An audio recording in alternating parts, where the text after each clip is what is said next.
Hindi lang nagtago sa Pilipinas, dinala pa raw sa bansa ng nahuling wanted na dayuhan ang modus niya mula po sa Taiwan. Bukod sa samud-saring gamit sa panloloko, nakuhaan din siya ng mataas na kalibre ng baril at pinaniniwala ang illegal na droga. Nakatutok si John Consulta, exclusive. 1, 2, 3, 4, 5. Binilangan pa, pero nagbatigas kaya pinasok na ng NCRPO at BI Fugitive Search Unit ang dayuhang target na nasa kondo na ito sa Makati. Arestado ang Taiwanese fugitive na si Yuan Boshun at kanyang kasama na si Lin Junze. Wanted si Yuan sa Taiwan dahil sa mga kasong online fraud at human trafficking. Matapos niya raw ibenta sa mga scamming center sa Cambodia ang ilan sa kanyang mga kababayan.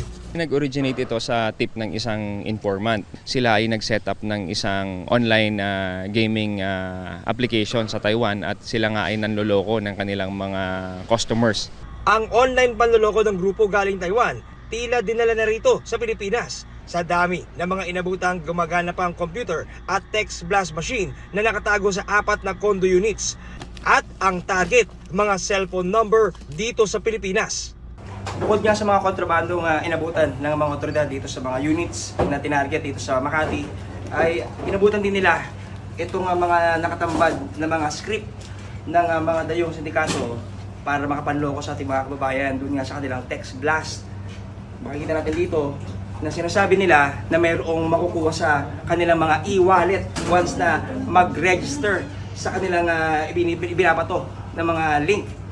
At kapag nangyari ito, ay siguradong pasok ka na para maging biktima ng kanilang grupo.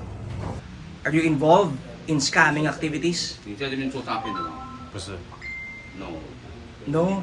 It sends to Filipino cell phones? Yes? Player? To invite them to play? Nadiskubre rin ng NCRPO at BIFSU sa loob ng kondo ang 4 na high-powered assault rifles na may laser at scope, mga magazine at assorted na bala na galing pa sa ibang bansa. Kumpiskado rin ang gara-garapong pinaniniwalaang kush at mga drug paraphernalia. It is very alarming that a fugitive, a foreign national, when he was arrested, he is holding or in possession of several high-powered firearms. We would like to know saan galing yung mga armas. Sinampa na ng reklamong illegal possession of firearms at paglabag sa Dangerous Drugs Act ang dalawang Taiwanese.